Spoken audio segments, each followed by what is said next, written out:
After logging in, you'll be taken to your dashboard, where you'll see information regarding your account, including your plan, the amount of projects you have versus the amount of projects you can have, the type of projects you can add, and should any issue arise, a support link. The main three you'll be using, however, are your resources, create project, and my projects. For this video, we'll focus on making your first project. When creating a project, we have just a few simple steps for you to do, and your project will be ready to go. First, select your project type. This will have options based on what kind of account you have, from links and video to audio and even green screen video. For this video, we'll be setting up a link project.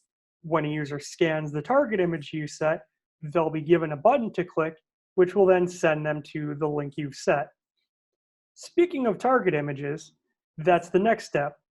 Click on this to open up your File Explorer and select the JPEG or PNG image you want users to scan in the AR LaunchPad app. Next, you'll need to set the content. This is what app users will experience when scanning your target image.